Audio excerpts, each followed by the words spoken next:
கர்த்தருடைய பரிசுத்த நாமம் மகிமைப்படுவதாக.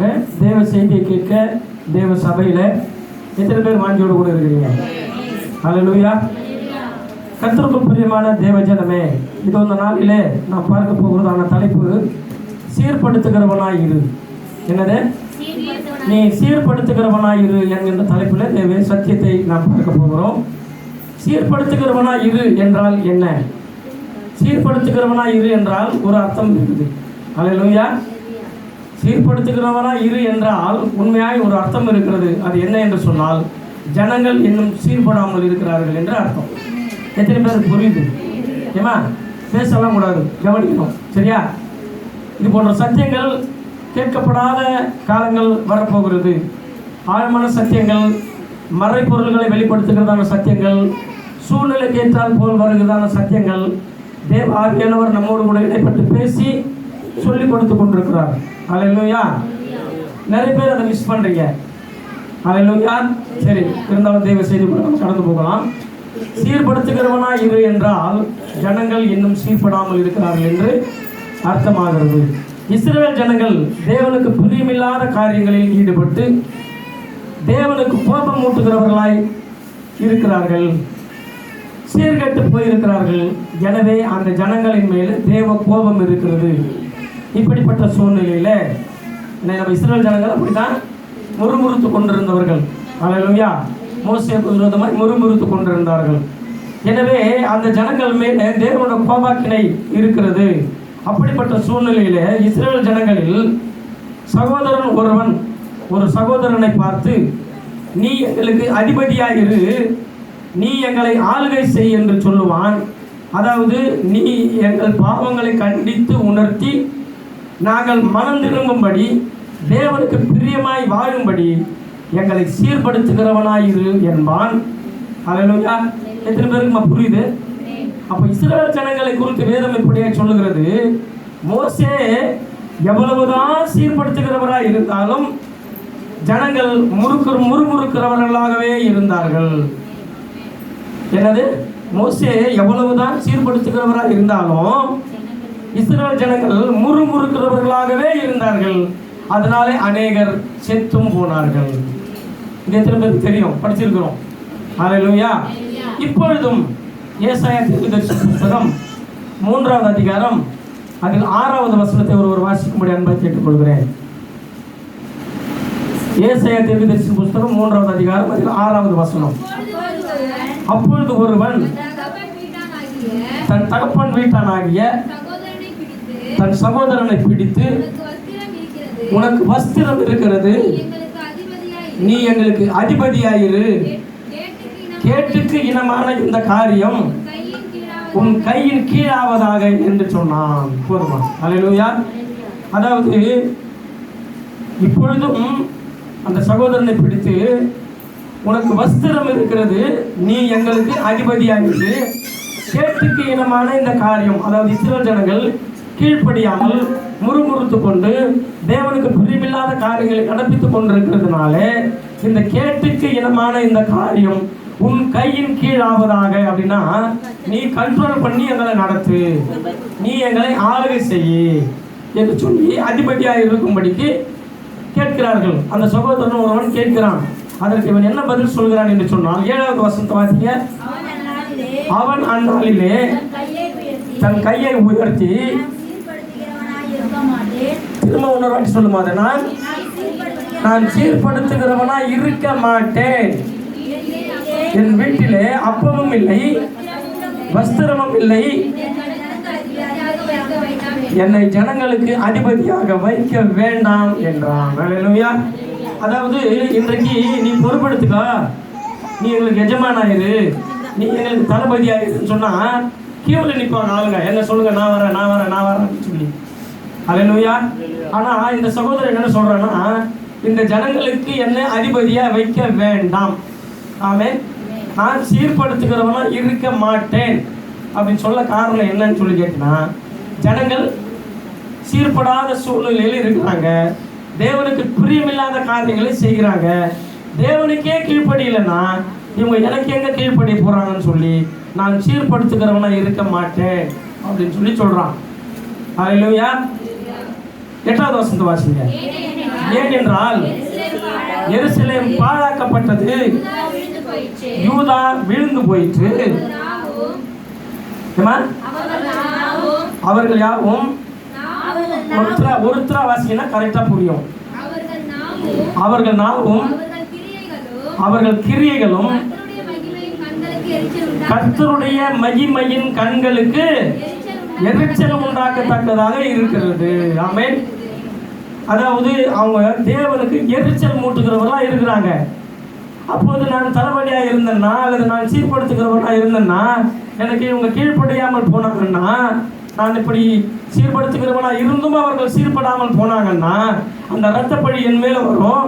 அதனால எனக்கு இந்த உத்தியோகம் தேவையில்லை, நான் சீர்படுத்துகிறவனா இருக்க மாட்டேன் அப்படின்னு சொல்றான். அல்லேலூயா. எத்தனை பேருக்கு புரியுது? அல்லேலூயா. இதுல முக்கியமான ஒரு காரணம் இருக்கிறது. அவன் சீர்படுத்துகிற ஊழியம் எனக்கு தேவையில்லை, நான் சீர்படுத்துகிறவனா இருக்க மாட்டேன், என்னிடத்துல அப்பமும் இல்லை, என்னிடத்துல வஸ்திரமும் இல்லை என்று சொல்ல காரணம் என்ன அப்படின்னு சொன்னா, அப்பம் என்னிடத்தில் இல்லை அப்படின்னு சொல்றாருல. அப்பம் அப்படின்னா என்ன? தேவனுடைய வார்த்தை. அதாவது ஜீவ அப்பம் நானே அப்படின்னு சொல்லி சொல்றாரு. அப்ப இயேசுதான் அப்பம். இயேசு எப்படி இருக்கிறாருன்னா வார்த்தையா இருக்கிறாரு. அந்த வார்த்தை தான் தேவனா இருக்கிறது. அப்போ அந்த வார்த்தை என்னிடத்தில், அப்பம் என்னிடத்தில் இல்லைன்னு சொல்றான்னா அந்த வார்த்தை என்னிடத்தில் இல்லை, இயேசுனுடைய வார்த்தை என்னிடத்தில் இல்லை அப்படின்னு சொல்லி சொல்றான். வஸ்திரம் என்னிடத்தில் இல்லை என்று சொன்னால் நான் நீதிமானா இல்லை, நீதியின் வஸ்திரம் என்னிடத்தில் இல்லை, துதியின் வஸ்திரம் என்னிடத்தில் இல்லை, ரட்சிப்பின் வஸ்திரம் என்னிடத்தில் இல்லை, வெண்மையின் வஸ்திரம் என்னிடத்தில் இல்லை, தூய்மையின் வஸ்திரம் என்னிடத்தில் இல்லை. லாஸ்டா சொல்ல போனா என்னிடத்துல உண்மை இல்லை, உண்மை என்ற வஸ்திரம் என்னிடத்தில் இல்லை.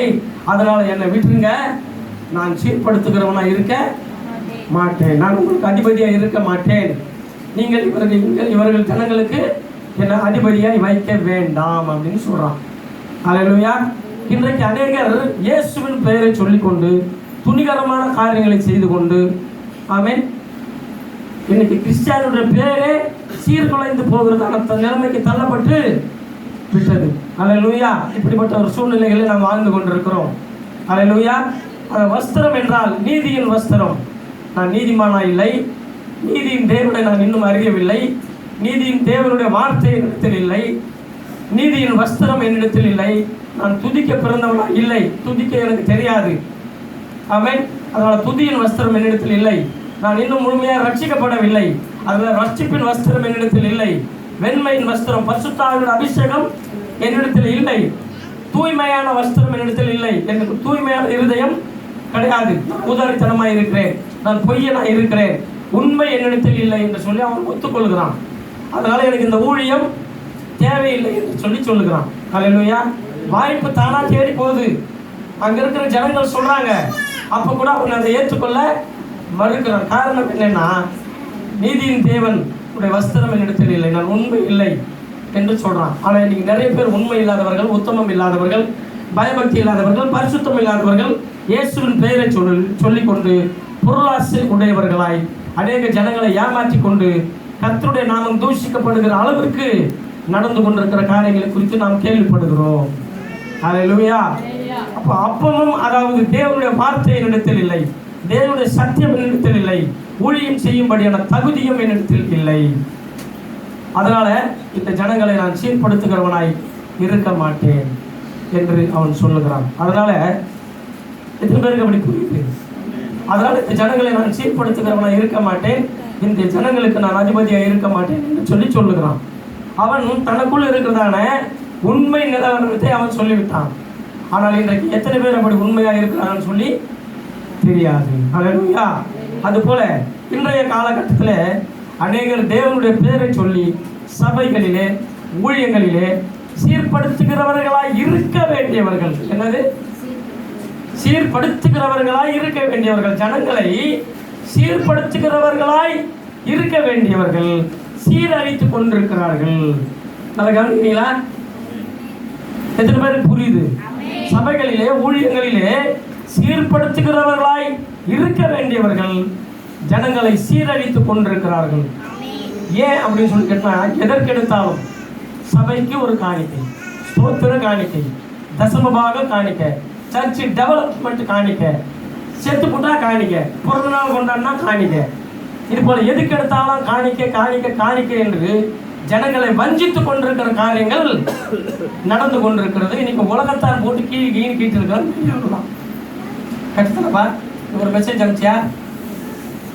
அதுபோல் ஏன்னா நான் மற்றவர்கள் மேலே எனக்கு பொறாமை கிடையாது, மற்றவர்களை குறை சொல்லக்கூடிய எனக்கு தேவையில்லாத வேலை, அந்த வேலை எனக்கு கிடையாது. ஆனாலும் நான் உங்களுக்கு சத்தியத்தை போதித்துக் கொண்டிருக்கிறேன்.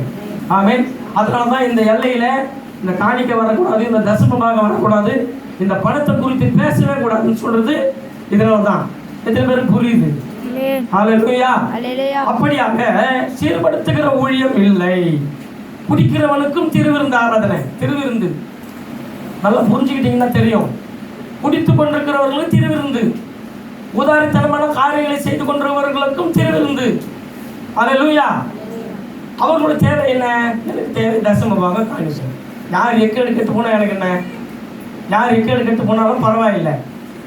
ஆமென். எனக்கு வர வேண்டியது வந்தால் போதும். இப்படிப்பட்ட காரியங்கள் நடந்து கொண்டிருக்கிறது. கண்டித்து உணர்த்தினால் சபைக்கு வராமல் நின்று விடுவார்களே என்கின்ற எண்ணம். கண்டித்து உணர்த்தினால் சபைக்கு வராமல் நின்று விடுவார்கள் என்ற ஒரு எண்ணம். அதனால் இன்றைக்கு சீர்படுத்துகிற ஊழியம் இல்லாமல் போய்விட்டது. கர்த்தர் உனக்கு சொல்லி கொடுத்து நீ சீர்படுத்துகிற ஊழியத்தை சொல்லு, கண்டித்து உணர்த்துன்னு சொன்னார்னா சொல்லிடணும்.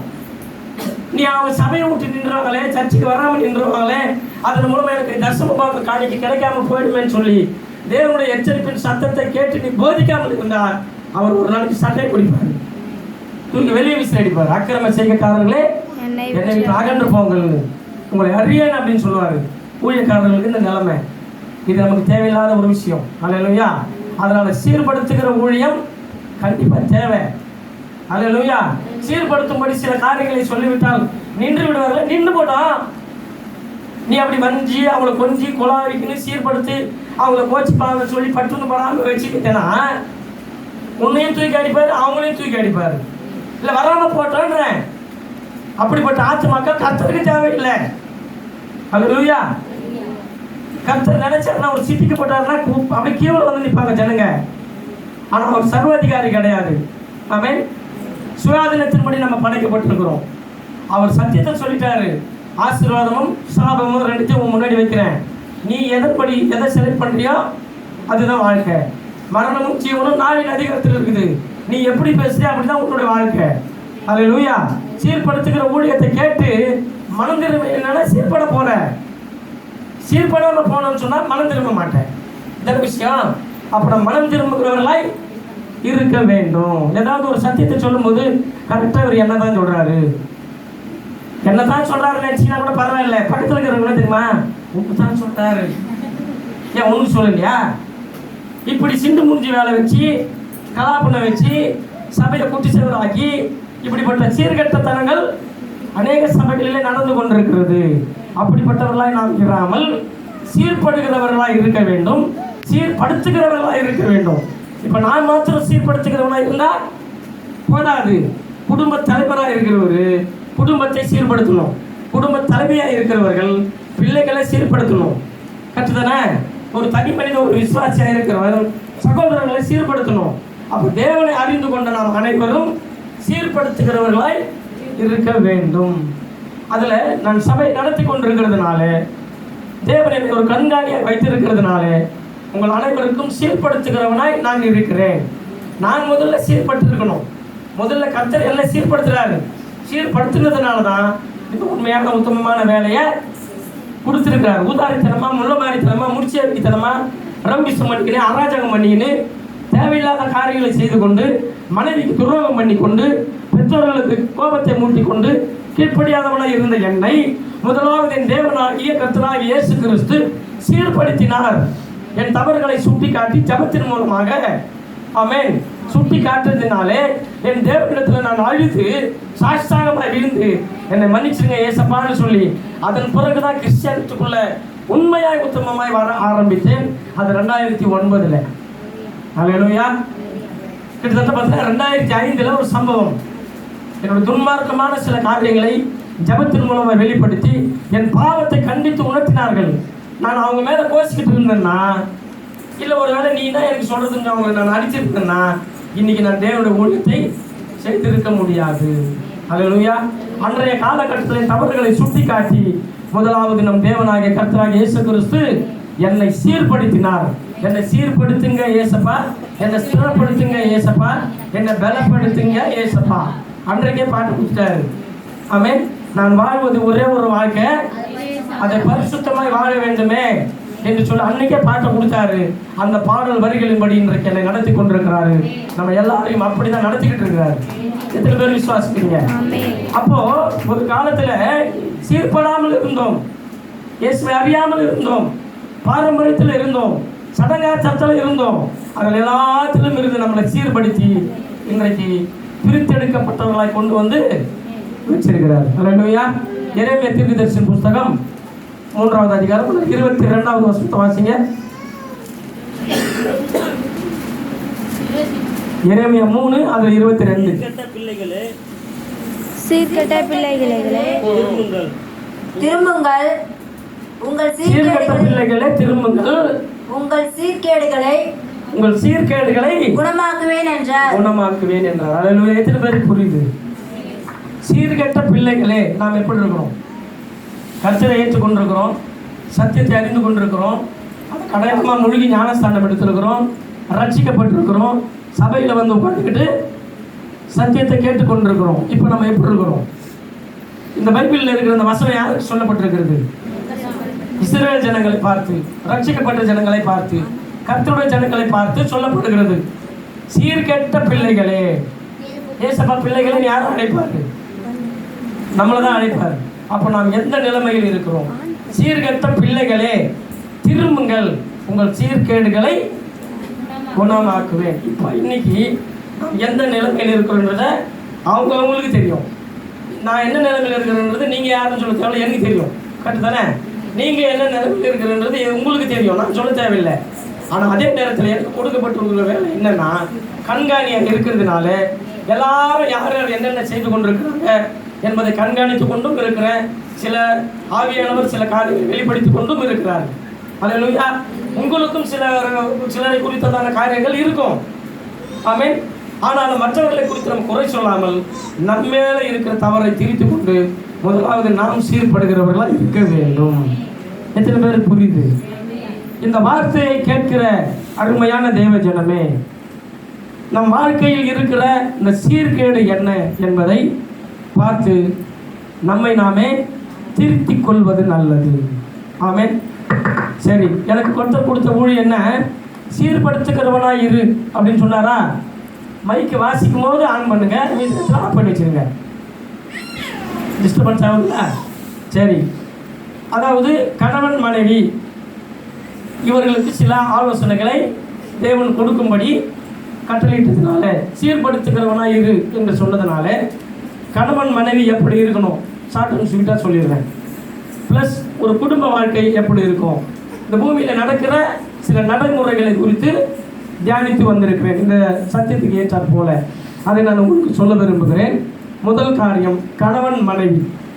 அதாவது மனிதன் தனியாக இருப்பது நல்லதல்ல, ஏற்ற துணையை உண்டாக்குவேன் என்று சொல்லி கணவன் மனைவியாக உண்டாக்குனார். அல்லேலூயா. நம்ம கவனிக்கிறீங்களா? கணவன் மனைவியாக உண்டாக்குனார். அப்போ கணவன் மனைவியினுடைய வாழ்க்கையில் இருவரும் ஒரே சிந்தை உள்ளவர்களாக இருக்கணும். அல்லேலூயா. கர்த்தரை தேடி வாழணும். ஆமென். நாம் தேவனை அறியாததற்கு முன்னே, இயேசுவை ஏற்றுக்கொள்ளாததற்கு முன்னே, திருமணம் ஆவதற்கு முன்னே சில தேவையில்லாத பாவங்களில் ஈடுபட்டிருப்போம். வாலிப பிராயத்தில் சில தேவையில்லாத சூழ்நிலைகளில் தேவையில்லாத தவறுகளில் ஈடுபட்டிருப்போம். ஆனால் திருமணம் ஆன பிறகு ஆமென், கணவன் உண்டு, மனைவி உண்டு. இதை தாண்டி வேறு எதுவுமே செய்யாதபடிக்கு மிகுந்த ஜாக்கிரதை உள்ளவர்களாக இருக்க வேண்டும். அப்போ முன்னே செய்த பாவங்களை அறிக்கையிட்டு சபையில் வந்து சத்தியத்தை கேட்டுக்கொண்டிருக்கிறோம். இந்த லவ், லொட்டு, லொசுக்கு இப்படிப்பட்ட காரியங்களெல்லாம் திரும்பவும் நினச்சி பார்க்கக்கூடாது. அதாவது ஏற்கனவே கல்யாணத்துக்கு முன்னாடி என்ன கூட நான் என்ன வச்சு சொல்கிறேன், கொண்டாந்து நான் சொன்ன மாதிரி சீர்கேட்டத்தனமான காரியத்தில் இருந்தோம். ஜபத்தின் மூலமாக என் சீர்கேடுகளை கர்த்தர் குணமாக்கினார். இன்னைக்கு நான் சீர்படுத்துகிறவனாக இருந்து உபதேசித்து கொண்டிருக்கிறேன். இல்லைன்னா சீர்படாமலேயே போயிருப்பேன். அதுபோல திருமணமான பிறகு கணவன் மனைவி ஏக சிந்தை உள்ளவர்களாக இருந்து தேவன் எனக்கு கொடுத்த மனைவி, தேவன் எனக்கு கொடுத்த கணவன் சொல்லிட்டு இந்த லிமிட்லேயே இருக்கணும். எல்லை தாண்டி போகிறவர்களாக இருக்கவே கூடாது. அல்லேலூயா. பழைய பாவங்களை பிசாசு கொண்டு வருவான். நம்ம வீக்னஸ் என்ன? இச்சையை தூண்டுகிறதுன சில காரியங்களை அப்படியே ட்விஸ்ட் பண்ணி விடுவான். பழைய பாவங்களை மறுபடியும் கிண்டி கிளறி விடுவான். அது அப்படியே இன்ட்ரெஸ்டாக இருக்கிற மாதிரி இருக்கும். அதை பேசும்போது ஜாலியாக இருக்கிற மாதிரி இருக்கும். கடிந்து கொள்ளுகிறேன் இயேசுவின் நாமத்தினாலன்னு சொல்லி உடனே கடிந்து கொள்ளணும். இல்லை என்றால் நாம் கடிந்து கொள்ளப்பட வேண்டிய நிர்பந்தத்திற்கு தள்ளப்பட்டு விடுவோம். அதனால் மிகுந்த ஜாக்கிரதை உள்ளவர்களாய் கணவன் இருக்க வேண்டும். அல்லேலூயா. எபேசியருக்கு நிருபம் 1ஆம் அதிகாரம் 13வது வசனத்தை வாசிங்க. எபேசியர் 1:13. நீங்களும் கரெக்டா வாசிங்க. அதுதான் கரெக்டா வாசிங்க. நீங்களும் உங்கள் ரட்சிப்பின் சுவிசேஷமாகிய சத்திய வசனத்தை கேட்டு விசுவாசிகள் ஆனபோது வாக்குத்தத்தம் பண்ணப்பட்ட பரிசுத்த ஆவியால் அவருக்குள் முத்திரை போடப்பட்டீர்கள். ஆமென். சத்திய ஆவியானவராலே தேவனுடைய பிள்ளைகள் ஆகும்படிக்கு முத்திரை போடப்பட்டிருக்கிறோம் நம்ம. ஆமென். ஆனால் முன்னே வேற மாதிரி இருந்தோம். சத்தியத்தை கேட்டு சபையில் வந்த பிறகு திருமண உடன்படிக்கை செஞ்சு கல்யாணம் பண்ணிட்டு இருக்கிறோம். சபையில் திருமண உடன்படிக்கை செஞ்சு வாயிலும் தாயிலும் நோயிலும் கடைசி மரணம் நம்ம பிரிக்க மட்டும் உன்னுடைய ஒற்றி நான் பெரிய மட்டும் சொல்லி கணவன் மனைவிக்கும் மனவன் கனவிக்கும் வாக்குத்தத்தம் கொடுத்துருக்கிறோம். இந்த வாக்குத்தத்தின்படி இயேசுவின் நாமத்தினால் முத்திரை போடப்பட்டிருக்கிறோம். பரிசுத்தத்துக்கு என்று திரும்பவும் அந்த தேவையில்லாத காரியத்தை போய் பண்ணக்கூடாது, நினச்சி பார்க்கக்கூடாது. இல்லைன்னா நாய் கட்டிட்டு திரும்ப திரும்பதற்கு சமமாக இருக்கும். எத்தனை பேருக்கு புரியுது? அதனால குடும்ப உறவில் பழைய பாவத்தை நினச்சி பார்க்காம எல்லாத்தையும் விட்டுட்டு பர்ஃபெக்டாக இருக்கணும். அல்லேலூயா. இந்த சந்தேகம் படுறது, சண்டை போடுறது, சந்தேகப்பட்டாலே முந்தி போச்சு கதை. ஆமென். சந்தேகம் வந்து ஒரு கொள்ளை நோய் மாதிரி அப்படியே உருக்கி அழிச்சிடும். அல்லேலூயா. சந்தேகம் வந்துச்சுன்னா சந்தோஷமும் போயிடும், சமாதானமும் போயிடும், எல்லாமே போயிடும். அல்லேலூயா. அதனால ஜெபம் பண்ணணும். யார் ஜெபம் பண்ணணும்? ஐயா, குடும்பத்தில் ஒரே பிரச்சனை இருக்குது, கணவன் மனைவிக்குள்ள ஒரே பிரச்சனை இருக்குது, ஜெபம் பண்ணுங்க ஐயா அப்படின்னு சொல்லிட்டு பாஸ்டர் ஜெபம் பண்ணி சொல்லிட்டு நான் திரும்ப திரும்ப சண்டை போட்டுன்னே இருந்தேன்னா எங்கேருந்து சீர்பட முடியும்? சீர்படவே முடியாது. நீ உட்காரணும் ஜெபத்தில். அல்லேலூயா. வாயை அடக்கணும், பேச்சை குறைக்கணும், ஜெபத்தில் உறுதிப்படணும், கர்த்தருக்கு பயப்படணும். அப்போ தான் எல்லாம் சரியாகும். கற்றுதானப்பா? என்னையே பார்த்து கற்றுதானப்பான்னு கேட்டு. அல்லேலூயா. சரி, அப்போ எல்லா விஷயத்திலும் நம்ம மிகுந்த ஜாக்கிரதை உள்ளவர்களாய் இருக்க வேண்டும். இல்லை என்றால் குடும்பம் சீரழிந்து போய்விடும். அல்லேலூயா. இப்போ நம்ம சீர்படணுமா சீர்படக்கூடாதா? இந்த சீர்படுத்துகிற ஊழியத்தை நான் சொல்லி கொண்டிருக்கிறேன். தேவன் எதனால் இந்த வார்த்தை கொடுத்தாருன்னு எனக்கு தெரியாது. அல்லேலூயா. நேற்று தான் உட்காந்து எழுதினேன். என்ன செய்யுதுன்னு தெரியலன்னு சொல்லி பார்த்தா ஒழுங்கு பிரகாரமான சில காரியங்கள் நடக்கிறதான சில சூழ்நிலைகளை வச்சு அப்பா மெசேஜ் கொடுத்துட்டாரு. சரி, விஷயத்துக்கு வருவோமா? சாத்தான் எவனை விழுங்கலாமே என்று சொல்லி வகை தேடி சுற்றி திரிந்து கொண்டிருக்கிறான். அவனுக்கு டார்கெட் மெயின் என்ன தெரியுமா? கணவன் மனைவியை பிரிச்சிடணும்.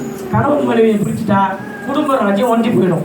குடும்ப ராஜ்யம் ஒண்டி போயிடுச்சுன்னா தேவ ராஜ்யம் கட்டப்பட முடியாது. ஒண்டி போச்சா? அதனால இப்படிதான் கணவன் மனைவிக்குள்ள தான் கையை வைப்போம். அதனால் நம்ம மிகுந்த ஜாக்கிரதை உள்ளவர்களை கர்த்தருக்குள்ள மூடி மறைக்கப்பட்டிருக்கணும். அல்லேலூயா. சாத்தானை துரத்தணும். பொண்டாட்டியை துரத்தக்கூடாது, கணவரை துரத்தக்கூடாது. அல்லேலூயா. சாத்தானை துரத்தணும். என் வாழ்க்கையில் சிந்து முடிஞ்சு விட்டு கணவன் மனைவியை பிரிக்க பார்க்குறிய பொல்லாதாவிய நாமத்தினாலன்னு அவன் தலையை நசுக்கணும். மாறாக பொண்டாட்டி தலைமையில் அடிக்கூடாது, புருஷன் தலைமையில் அடிக்கூடாது. எத்தனை பேருக்கு புரியுது? அப்போ தேவனுக்கு கீழ்ப்படியணும், பிசாசுக்கு எதிர்த்து நிற்கணும். இது வரைக்கும் ஒரு சப்ஜெக்ட். சீர்படுத்துகிறவனா இரு அப்படின்னா குடும்பத்தில் எப்படி இருக்கணும் ஷார்ட்டாக சொல்லிட்டேன். சரியா? ரெண்டாவது, திருமணமான உடனே இதெல்லாம் கவனிங்க, ரொம்ப முக்கியமான ஒரு சப்ஜெக்ட். குழந்தை பாக்கியம். திருமணமான கொஞ்ச காலத்தில் தேவன் குழந்தை பாக்கியத்தை கொடுப்பாரு. ஒரு மாதம் தள்ளி போச்சுன்னு சொல்லுவாங்கல்ல, ஒரு மாதம், 2வது மாதம் நம்ம அதுக்கு அப்படி துருத்துருப்பாண்டி வேலை செய்வாங்க. உடனே கோடு போட்டுக்கிறாங்களா, ரோடு போட்டுக்கிறாங்களான்னு சொல்லிட்டு ஒரு கோடுக்குதா 2 கோடுக்குதான்னு சொல்லி செக் பண்ணுறது. செக் பண்ணி என்ன பண்ண போகிறேன்? அதுதான் உங்களுக்கு தள்ளி போயிடுச்சுன்னு தெரியுது. புரிஞ்ச தள்ளி போச்சுனால கன்சீவ் ஆகிறாங்கன்னு அர்த்தம். 1 மாதம் 2 மாதம் பொறுத்து இருந்து தான் பாரு, இல்லை 3 மாதம் பொறுத்து தான் பாரு. உடனே நம்ம முந்திரி கொட்ட மாதிரி என்ன பண்ணுவோம்னா அந்த காலடி வாங்கிட்டு வந்து அதில் எத்தனை ரோடு போட்டுருக்குது, 2 காடா 3 கூடா அப்படின்னு சொல்லி பார்ப்போம். சரி, இது கூட பரவாயில்லை. 2 மாதம் தான் ஆகிருக்குது. குழந்தை அப்படியே கண்ணு கடை வளர்த்துக்குமா சொல்லுங்க, குழந்தை கடை வளர்த்துக்குமா? 2 மாதம் தான். உங்கள் கணக்கு பிரகாரமாக தான் 2 மாதம். ஏன்னா இந்த மாதம் தள்ளி போயிடுச்சு, அடுத்த மாதம் 2 மாதம் கணக்கு. ஆனால் உண்மையிலேயே சொல்ல போனால் அப்போ தான் 1 மாதம் முடிவடையுதுன்னு அர்த்தம். இதுதான் சத்தியம். அதுக்குள்ளே நம்மளால என்ன பண்ணுவாங்கன்னா போய் ஸ்கேன் எடுத்துகிட்டு வந்துடலாம். ஏன்னா குழந்தை நல்லா இருக்குதா, குடுக்கணும் ஓடுதா, இல்லை பத்துக்கிட்டா தூங்கிட்டான்னு பார்த்துடலாம். எப்படிதான் வரும்? சும்மா ஒரு லைட்டாக ஒரு பொட்டு வச்ச மாதிரி இருக்கும். இந்த மாதிரி எந்த பொட்டு கூட பெருசாக இருக்குது. எந்த பொட்டு சத்தியத்தி மாதிரி சத்தியம் விடுதலை போட்டு பொட்டு மாதிரி இருக்குதுங்களா, இது கூட பெருசாக இருக்குது. சும்மா லைட்டாக ஒரு புல்லு மாதிரி இருக்கும். இந்த புல்லில் உங்களுக்கு என்ன தெரிஞ்சிடும் நான் கேட்குறேன்? குழந்தை ஆரோக்கியமாக இருக்குதா, ஹார்ட் பீட் கரெக்டாக இருக்குதான்னு சொல்லிட்டு புல்லில் தெரிஞ்சிருமா? 2 மாதத்தில் தெரிஞ்சிருமா? குறைஞ்சபட்சம் 6 மாதமாவது ஆகணும். குழந்தை ஆரோக்கியமாக இருக்குதா இல்லையாங்கிறது உனக்கே தெரிஞ்சு நீ ஸ்கேன் எடுக்க வேண்டிய அவசியமே கிடையாது.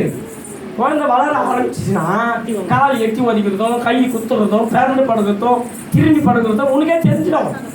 இப்போ நீ என்ன ஸ்கேன் எடுத்து பார்க்கணும்னு அவசரப்படுறேன்னு தெரியல. அல்லேலூயா. என்ன பண்ணுவாங்க தெரியுமா? 2 மாதம் தான் ஆயிருக்கும் அவங்களுடைய கணக்கு பிரகாரம். ஆனால் அது 1 மாதம் தான். சரி, 2 மாதத்துல கூட இருக்கட்டும். போய் ஸ்கேன் பார்த்துட்டு டாக்டர் சொல்லுவார், இல்லை திரும்ப சொல்லுவார், குழந்தைக்கு வளர்ச்சி இல்லை. அவன் படிச்சானா இல்லை பண்ணி மேய்ச்சானான்னு தெரியல. 2 மாதத்துல எப்படி குழந்தை உருவாயிடும்? அது வளர்ந்து தேவனுடைய சித்தத்தின்படி வளரணும். நான் பட்ட படிப்புலாம் படிக்கல, பார்டர் மார்க் சொன்னாலே சிரிப்பாங்க. ஏற்கனவே நிறைய தடவை சொல்லிட்டேன் எவ்வளோ மார்க் எடுத்துக்கிறது. சொன்னதுக்கும் உதவ குப்பை. எனக்கு கர்த்தர் ஞானத்தை கொடுத்து பேச வைக்கிறாரு. அப்போ அதை அனுபவிக்கிற பெண்களுக்கு தெரியாதா? இன்னும் உங்களுக்கு அவசர புத்தின்னு போவாங்க. 2 மாதம் தான் ஆயிருக்கும். ஸ்கேன் பண்ணுவாங்க. இந்த ஸ்கேன்னா என்னன்னு தெரியுமா? ரேடிய கதிர்வீச்சுகள் போய் பட்டா என்ன ஆகும்? டைரக்டாக எடுத்து அந்த கதிர்வீச்சுக்கு முன்னாடி ஸ்ட்ரெயிட்டாக போய் நின்று பாரு, மூஞ்சி மோரத்தில் வெறுத்து போடும் அப்படியே. அது இல்லையா? அதை போய் இந்த 2 மாதம் ஆகிருக்கும் போது அந்த சின்ன பொட்டு மாரி தான் இருக்கும். அந்த ரேடியோ கதிர்வீச்சு மூலமாக ஸ்கேன் எடுத்தால் என்ன ஆகும்? அந்த ரேடியோ கதிர்கள் ஊடுருவி போய் வாஷ் அவுட் பண்ணிடும். இது உங்களுக்கு எனக்கு தெரியுது, உங்களுக்கு தெரியாதா? உடனே டாக்டர் சொல்லுவார், அப்படியே ஒரு நாள் தள்ளி போச்சுன்னா கூட அந்த குழந்தை வந்து ஆரோக்கியமாக வளர்ந்துட்டு அதை செக் பண்ணி சொல்கிறேன்னு சொல்லிட்டு 2 மாதம் தான். ஹார்ட் பீட் சரியில்லை. என்ன சரியில்லை? ஹார்ட் பீட் சரியில்லைன்னு அவர் சொல்லுவார். ஏன்னா அவருக்கு தேவை பணம். அல்லேலூயா. ஹார்ட் பீட் சரியில்லையா? அப்படின்னா என்ன பண்ணுறது ஐயா? 20,000 ரூபாய் செலவாகும். 20,000 ரூபாய் கொடுத்து வந்து கொடுமா, புள்ளி தான் வந்துக்குது. இன்னும் கோலம் போடவே இல்லை, புள்ளி தான் வச்சுக்கிறாங்க கட்டுறது. இதுக்குள்ளே உனக்கு என்ன அவசரம்? அப்படியா? ஹார்ட் பீட் சரியில்லையா? என்ன பண்ணலாம்? அதாவது சாத்தானுக்கு ஒன்று தெரியும், நல்லா கவனிங்க, இந்த வசனத்தை நல்லா கவனிங்க. கல்யாணம் ஆகி முதல் குழந்தை பாக்கி உண்டாக இருக்குதுன்னா அந்த முதல் தலையீட்டு அனைத்தும் யாருக்கு சொந்தம்? கர்த்தருக்கு சொந்தம். கர்ப்பம் திறந்து பிறக்கிற முதல் தலையீட்டு அனைத்தும் தேவனுக்கு சொந்தம். இது சாத்தானுக்கும் தெரியும். அப்போ தேவனுக்கு சொந்தமான இந்த குழந்தைய இந்த பூமியில் பிறக்க விடாதபடிக்கு இன்னைக்கு ஹாஸ்பிட்டலை எடுத்து பயன்படுத்துகிறா சாத்தான். கார்பரேட் நிறுவனம் ஆயிடுச்சு. ஆரம்பத்தில் சுகாதார நிலையம்லாம் வந்து எப்படி சேவை செய்கிறவர்களாக இருந்தாங்க. இப்போல்லாம் எவன் கேட்டால் எனக்கு என்னன்ற மாதிரி எனக்கு தேவை பணம், உன் கையில் கொடுத்துருவோம் போனோம். இதுதான் நடந்துக்கிறது. எத்தனை பேர் இதை நம்புறீங்க? இது போல் துருத்துருப்பாண்டி வேலை செஞ்சு அபார்ஷன் பண்ணுற அளவுக்கு போயிடுது. இதை ஏன் நான் இங்கே சொல்கிறேன் அப்படின்னா, சீர்படுத்துகிறவனாக இருக்கிறதுனால சொல்கிறேன். இது வரைக்கும் எப்படியோ இதன் பிறகு அது மாதிரி இருக்கக்கூடாது. இப்போ நம்ம சபையிலே கொஞ்சம் பேரை சாட்சி சொல்ல முடியும்னால, நிவேதா ஃபஸ்ட்டு போய் சவிதா ஆஸ்பத்திரியில் போனோம். அவன் தேவையில்லாதெல்லாம் சொல்லிக்கிறான். நான் ஏற்கனவே ஒரு சில விஷயம்லாம் சொன்னதுனால அது என்ன பண்ணிச்சேன், நீ இந்த மாதிரி கதைலாம் என்கிட்ட சொல்லாது, எனக்கு அதெல்லாம் தெரியும், நீங்கள் ஏமாத்துறீங்க தெரியும், என் ஆதார் கார்டெலாம் கொடுத்தா கிளம்புற காற்று வரட்டுன்னு சொல்லிட்டு மறைச்சிட்டு சண்டை போட்டு வந்து ஜெயிச்சிச்சு. அல்லேலூயா. சிலர் என்ன பண்ணுறாங்கன்னா மாட்டிக்கிறாங்க. சிலர் பேர் மாட்டிக்கின்னு 2 மாதம் 3 மாதம் தான் ஆச்சு, குழந்தைக்கு கழுத்து நரம்பு சரியில்லை, கழுத்து நரம்பு வீக்காக இருக்குது. எத்தனை மாதத்தில்? 3 மாதத்தில். 3 மாதத்தில் கழுத்து நரம்பு எப்படா பார்த்தீங்க? சதையே முதல்ல வளர்ந்துருக்காது. அப்புறம் எப்படி கழுத்து நரம்புல நீ அப்போ கூட நீ வந்து தாயினுடைய இது தானே நீ டெஸ்ட் பண்ணுற, அந்த குழந்தை கை வச்சு தொட்டு பாருங்க கழுத்து நரம்பு இருந்தா இல்லையானே. கழுத்து நரம்பு இல்லைன்னு சொன்னோடனே அபார்ஷன் முடிஞ்சு போச்சா. அப்போ சாத்தானுடைய வேலையை ஆஸ்பத்திரியில் செய்கிறாங்க நிறையா. இதை வெளியில் சொல்லி யாருன்னா என்ன திட்டினாலும் எனக்கு அதை பற்றி கவலை இல்லை, நடக்கிறத தான் நான் சொல்கிறேன். அப்போ இந்த துருத்துருப்பாண்டி வேலை, இப்படி துருத்துருப்பாண்டி வேலை செஞ்சு இந்த துருபதேசத்தை கேட்டு இன்னைக்கு சிறந்து சின்ன பண்ணமாக போகிறாங்க ஜனங்க. அதுக்கப்புறம் குத்துட்டு கொடைதுன்னு வந்து அழுகுறாங்க. அல்லேலூயா. ஃபர்ஸ்ட்லேயே வந்து அபார்ஷன் பண்ணி கருவை சிதைச்சி விட்டுட்டா ரெண்டாவது வாட்டி எங்க ஆரோக்கியம் கிடைக்கும்? நான் சொல்றது எத்தனை பேருக்கு புரியுது? நான் அனுபவிக்கல, நீங்கள் அனுபவிச்சிருக்கிறீங்க நிறைய பேர். இனி வருகிற சந்ததி ஏமாந்து போகக்கூடாதுன்னு சொல்லி நான் இதை சொல்லி கொண்டிருக்கிறேன். அல்லேலூயா. துருபதேசத்தை கேட்டு இனி நிறைய பேர் அவதிப்படுறாங்க. அதனால தான் வேதம் என்ன சொல்லுதுன்னா, என் ஜனங்கள் அறிவில்லாமையினால் சங்காரமாகிறார்கள். ஆமென். என்னாச்சு கவனிங்க. அதாவது வேதம் சொல்லுது, ஆலோசனை இல்லாத இடத்தில் என் ஜனங்கள் கெட்டு போகிறார்கள். என்ன போகிறார்கள்? துராலோசனை கேட்கிற ஓடுறாங்க. 2 மாசத்துல ஓடுறாங்க. ஆரம்ப காலத்துலனா நம்மளோட முன்னோர்களோட காலத்துல குழந்தை உருவாகிறதும் தெரியாது, பெற்று போடுறதும் தெரியாது. 10 புள்ள 15 புள்ள தான் பெற்று போட்டுக்கிறாங்க. அப்போ எக்ஸ்ரே எங்கெல்லாம் எடுத்தாங்களா, இல்லை ஸ்கேன் எங்கெல்லாம் எடுத்தாங்களா, இல்லை அந்த கார்டு வாங்கி வந்து கோடு போட்டு பார்த்தாங்களா, இல்லை ரோடு போட்டு பார்த்தாங்களா? ஒன்றும் கிடையாது. கரெக்டாக நான் நிறைய தடவை சொல்லியிருக்கிறேன். அப்போது இவ்வளோ விஷயம் நடந்துருந்தோம். இப்போ இருக்கிற ஜென்ரேஷன் இன்னத்துக்கு துருத்துருப்பாண்டி வேலை. பெரியவங்களை மதிக்கிறது கிடையாது, பெரியவங்களுக்கு ஆலோசனை கேட்கறது கிடையாது. 2 மாதம் ஆச்ச உடனே வீட்டுக்காரனை கூப்பிட்டு கிளம்பிட வேண்டியது. இவங்க எங்கே தான் போகிறாங்கன்னு தெரியாது, போய் வந்து ஐடிக்கினே வருவாங்க. அல்லேலூயா. என்னன்னு கேட்டால் குழந்தை வந்து ஹார்ட் பீட் சரியில்லையா, ஏன்னா 9 மாதம் ஆயிடுச்சு, டிகிரி வச்சு பார்த்தாங்க. அவங்க 2 மாதம் 3 மாதத்துலேயே ஹார்ட் பீட் சரியில்லைன்ட்டு அவன் ஏமாத்துறான், பொய்யே சொல்கிறான், அவங்க அடிமைத்தனத்துக்குள்ளே மாற்றுறான். சாத்தானோட திட்டத்தை அவன் நிறைவேற்றுறான். முதல் தலையிட்ட அனைத்தும் தேவனுக்கு சொந்தமானதுன்னு தெரிஞ்சதுனால தேவனுக்கு சொந்தமானதை அழிச்சிடறான். இது தெரியாமல் புத்தி இல்லாமல் இன்னைக்கு நிறைய பேர் ஆலோசனை இல்லாத இடத்துல என் ஜனங்கள் சங்காரமாக காயத்ரி என்னாச்சு?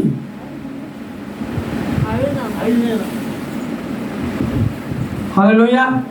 அப்போ இது ஒரு கான்செப்டை கர்த்தர் எனக்கு வெளிப்படுத்தினார். அதனால மிகுந்த ஜாக்கிரதை உள்ளவர்களா இருக்க வேண்டும்.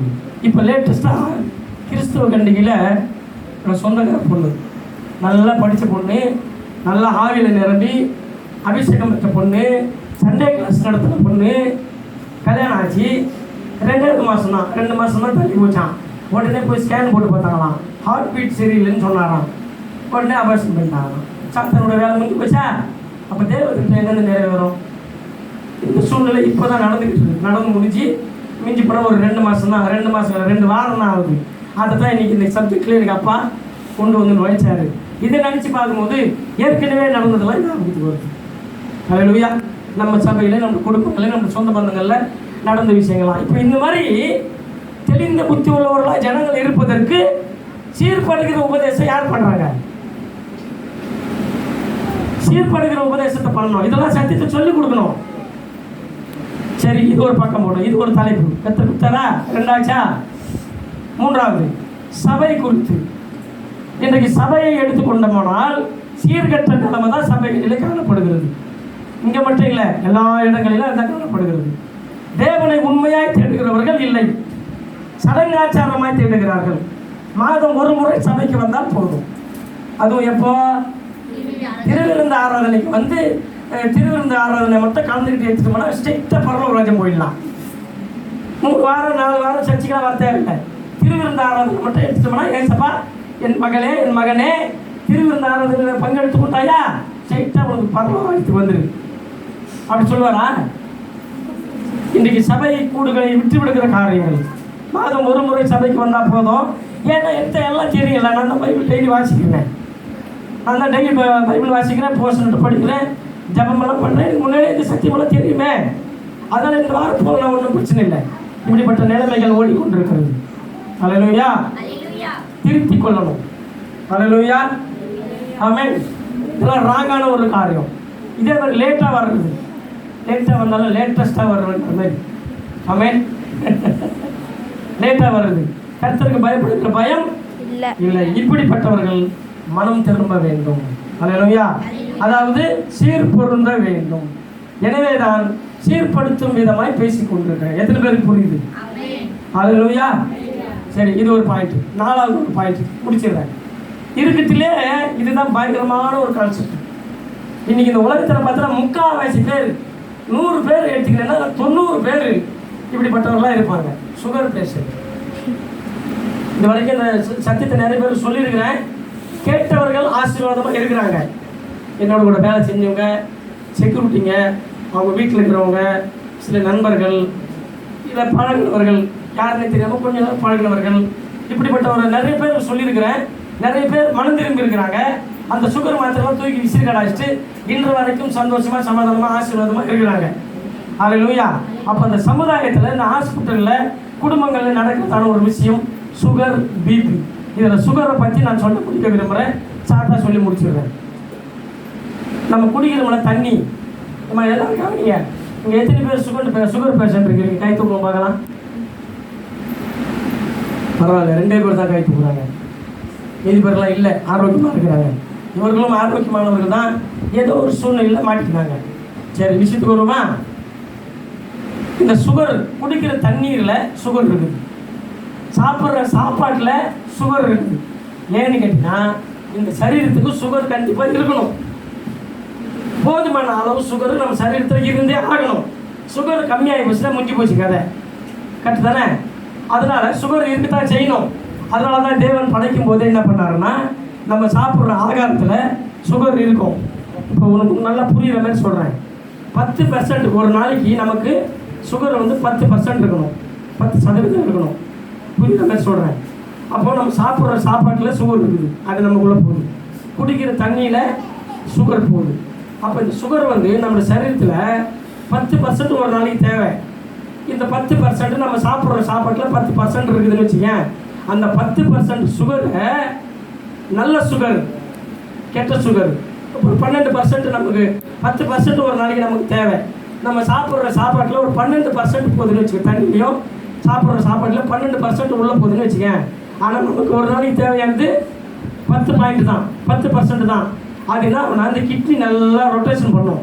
சாப்பிட்ற சாப்பாட்டில் தண்ணியெல்லாம் வச்சு நல்லா ரொட்டேஷன் பண்ணி நல்லா அரைச்சி என்ன ஆகுனா பிளட்டில் போய் சேர்க்கும். அந்த பிளட்டு சர்க்குலேஷன் ஆகும்போது அந்த பிளட்டில் இருக்குது, அந்த சர்க்குலேஷன் மூலமாக செல்லுங்களுக்கு இந்த 10% இருக்குதுல்ல, மூளைக்கு ஒரு 1%, ஹார்ட்டுக்கு ஒரு 1%, கிட்னிக்கு ஒரு 1%, நுரையீரலுக்கு ஒரு 1% அப்படின்னு சொல்லி எத்தனை அவயவங்கள் இருக்குதோ அந்த 10 பாயிண்ட்டுக்கு அனுப்பிச்சிடும். எது? இந்த கிட்னி வேலை செஞ்சு 10 பாயிண்ட்டை 10 செல்லுகளுக்கு அனுப்பிச்சி விட்ருவோம். 2 எக்ஸ்ட்ரா இருக்குது பாரு. அது கெட்ட சுகராக இருந்துச்சுன்னா தேவையில்லாத வெளியே போயிடும். அது கர்த்தர் என்ன பண்ணுறாங்க, சிஸ்டத்தை நம்மளை படைக்கும் போதே சிஸ்டத்தை உண்டாக்கி நல்ல சுகரை செல்லுகளுக்கு அனுப்புகிறாரு. கெட்ட சுகரை தேவையில்லாத வெளியே அனுப்பிச்சிடுறாரு. அவர் பர்ஃபெக்டாக தானே பண்ணுறாரு. இதில் என்ன புத்தகம் கண்டுபிடிச்சி நம்ம உடனே என்ன பண்ணுவோம், இது சுகர் வந்து 2 பாயிண்ட் அதிகமாகிடுச்சு, உனக்கு சுகர் அதிகமாக இருக்குது அப்படின்னு சொல்கிறோம். அந்த 2 பாயிண்ட் வெளியே போயிடுதுல, 10 பாயிண்ட் கரெக்டாக போயிடுதுல. ஒரு நாளைக்கு நல்லா என்ன பண்ணுறோம், நிறைய சாப்பிட்றோம், கொஞ்சம் நிறைய சுகர் வந்து 15 பாயிண்ட் வந்துச்சுன்னு வச்சுக்கேன்.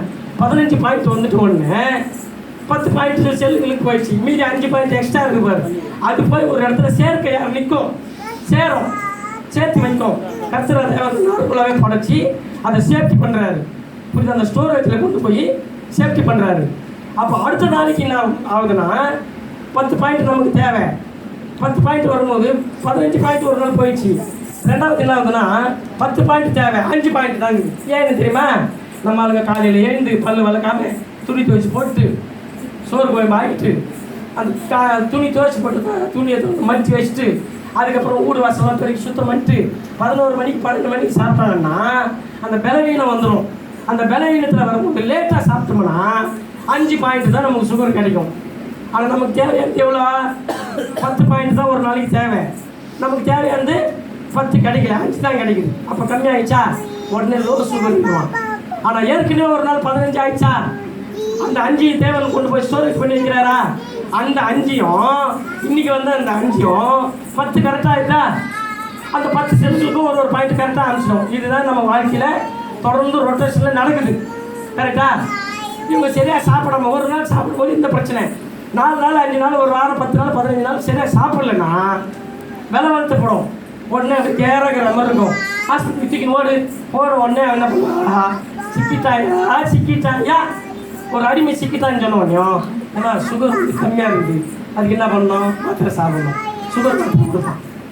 ஒருவேளை நல்லா ஃபுல்லாக சாப்பிட்டு சுகர் அதிகமாகிடுச்சு, நல்லா கண்டதை வாய் கரைச்சி எக்ஸ்ட்ரா வந்துச்சு, உடனே கொஞ்சம் கேராக இருக்கிற மாதிரி ஏன்னா ஏற்கனவே சரியாக சாப்பிடல ஒரு மாதிரி அப்படி இப்படி இருக்கிற அந்த போன ஒன்றும் செக் பண்ணா அவன் வச்சுங்கிற மிஷினு உனக்கு வந்து 20 காமிச்சுன்னா அது 200 கூட காமிக்கும். அது மாதிரி தான் வச்சுக்கிறேன். நான் கை மூலமாக பிடிச்சேன், அதுக்காக சொல்கிறேன். உடனே சுகர் அதிகமாக இருக்குதுன்னு சொல்லிட்டு அதுக்கு ஒரு சுகர் கொடுத்துருவான், சாட்டாக முடிச்சிடுறேன்.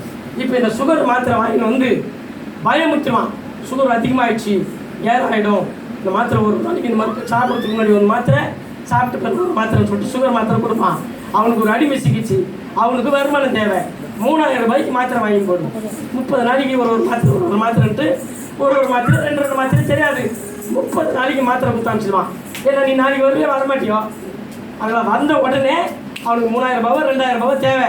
கிடந்துட்டானா மாத்திரை கொடுத்துட்டானா நீ என்ன பண்ணுற, இந்த மாத்திரை சாப்பிட்ட உடனே என்ன ஆகுது, கிட்னி தான் நல்லா வேலை செஞ்சு சாப்பிட்ற சாப்பாட்டையும் தண்ணியும் நல்லா அரைச்சி அதை ரொட்டேஷன் பண்ணி சர்க்குலர் பண்ணி பிளட்டில் சர்க்குலேஷன் பண்ணி செல்லுகளுக்கு அனுப்புது. எது, கிட்னி.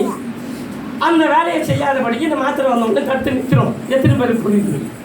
இந்த மாத்திரை சாப்பிட்டு தான் கொடுக்க தெரியுமா, நல்லா ரொட்டேஷன் பண்ணி இவங்க ஆரோக்கியமாக இராதபடிக்கு மாதம் 3000 ரூபாய் மொய் எழுதுன்னு சொல்லி அவன் பிளான் பண்ணி சுகர் மாத்திரை கொடுத்து பயத்தை வேற கொஞ்சம் கொடுத்துருவான். அந்த பயமே உருக்கிடும் நிறைய பேரை. மாத்திரை சாப்பிடணும் ஆக்சிடென்ட் என்ன பண்ணுறதுன்னு சொல்லிட்டு போட்டு மீங்கிடுவாங்க. மீங்கின உடனே என்ன ஆகும், கிட்னி என்ன ஆகும், அந்த மாத்திரையின் மூலமாக எஃபெக்ட் ஆகும்போது அது நல்லா சுற்றுறதை நிறுத்திடும். நார்மலாக இயங்கி கொண்டு இருக்கிறது அப்படியே சுலவாயிட்ட உடனேயும் சர்க்குலேஷன் கம்மியாகிடும். சர்க்குலேஷன் கம்மியான உடனேயும் பிளட் சர்க்குலேஷன் 10 செல்லுகளுக்கு போகணும். நீ மாத்திரை சாப்பிட்றதுனால என்ன ஆகும், கெட்ட சுகர்லாம் இருப்பாரு. அந்த கெட்ட சுகரு ஒரு நாளைக்கு தேவையான 10 நல்ல பாயிண்ட் சுகரு வேஸ்டேஜ் போகுது பாரு. சுகரு வேஸ்டேஜ்லாம் வந்து தேவன் வந்து வேஸ்டேஜ் வெளியே அனுப்புறாரு, நீ ஏன் அதெல்லாம் வெளியே அனுப்புற அப்படின்னு சொல்லிட்டு அத்தையும் என்ன பண்ணுவான், இந்த மாத்திரை மூலமாக கெட்ட சுகர் வெளியே போகுது பாரு, அத்தையும் சேர்த்து ரத்தத்தில் அனுப்பி எல்லாத்தையும் ஓகே பண்ணுவான். அப்படின்னா அவன் கிட்னி வேலை செய்யறத நிறுத்திடும். இப்போ உங்களுக்கு புரியா? உங்களுக்கு இன்னும் நல்லா புரியுற மாதிரி சொல்கிறேன். ஷூ கம்பெனியில் எத்தனை பேர் வேலை பார்த்தீங்க? ஷூ கம்பெனியில் ப்ரொடக்ஷன் வருது, 100 ஷூ தயாரிக்கிறாங்க, கரெக்டா? எல்லாம் ஒரு டிபார்ட்மெண்ட்லேருந்து புதுசாக ஷூ தயாரித்து வருது. அதில் ஒரு செக்கர் இருப்பாங்க, செக் பண்ணுவாங்க எது நல்ல ஷூவாக இருக்குது, அது ஓகே. கொஞ்சம் பிசிக்கலாக இருக்குது, ரிஜெக்ஷன் பண்ணுறது இந்த இதெல்லாம் ரிஜெக்ட் பண்ணி இந்த தேவையில்லாத கட் பண்ணி நல்ல ஜாப்பில் போட்டு அப்படின்னு சொல்லி ரீஒர்க் பண்ணுற இதெல்லாம் கொடுப்பாங்க.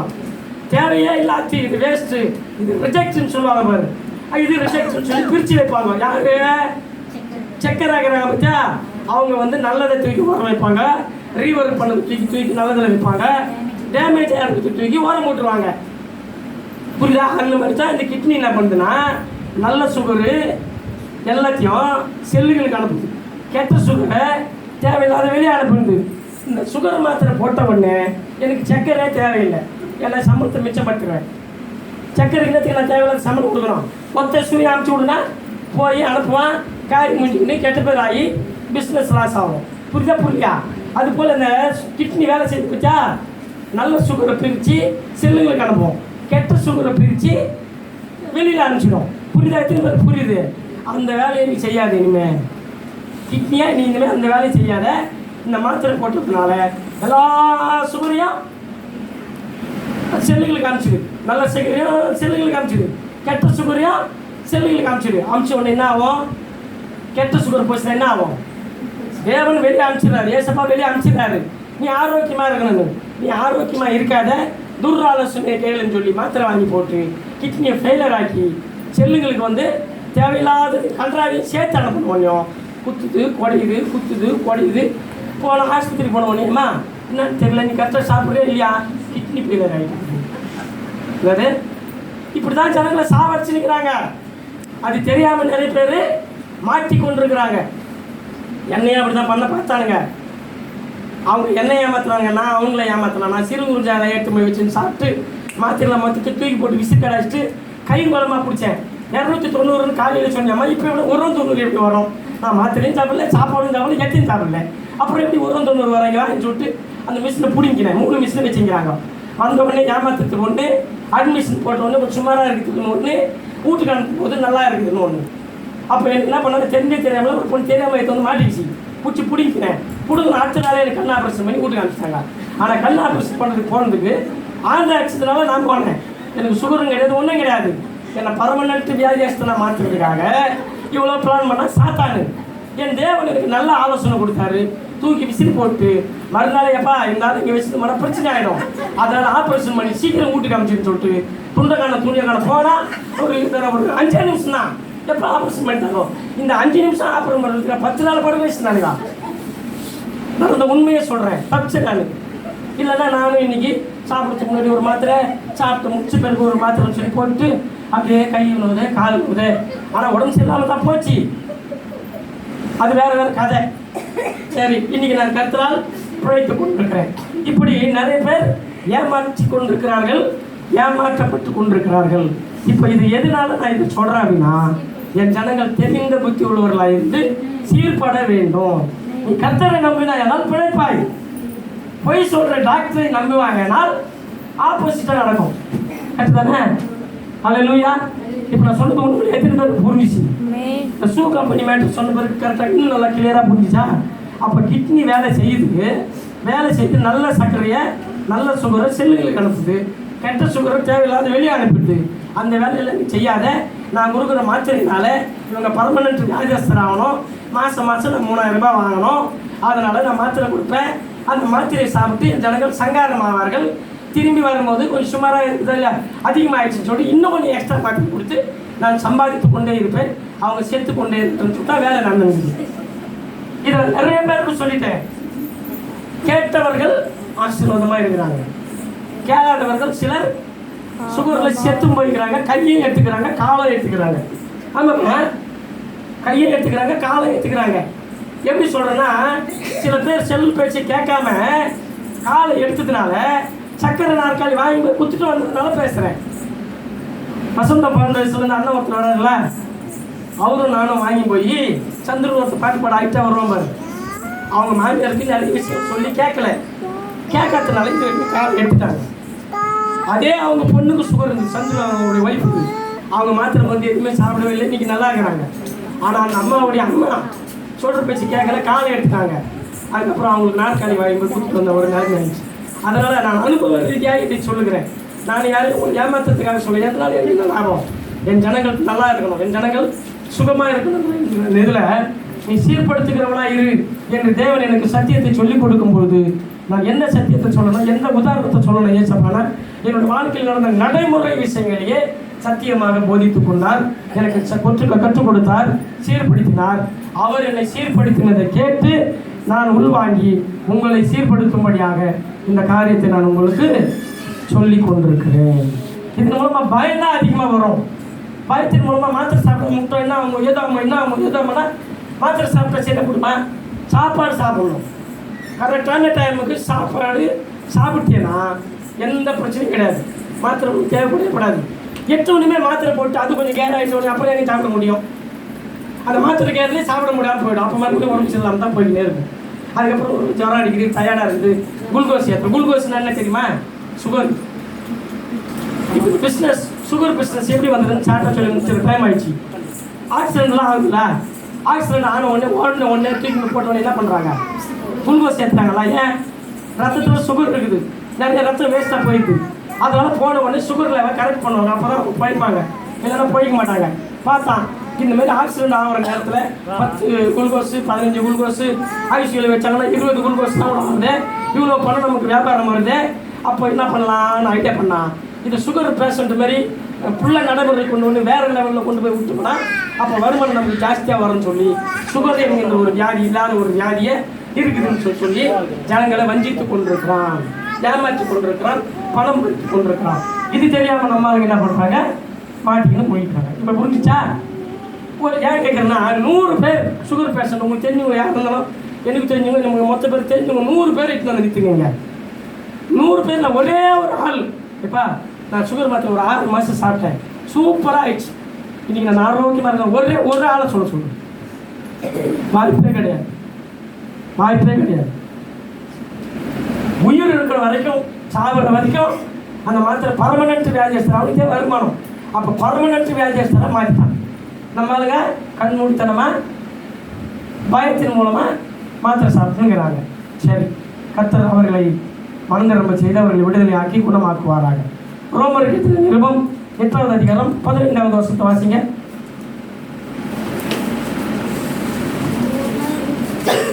ரோமர் 8:15.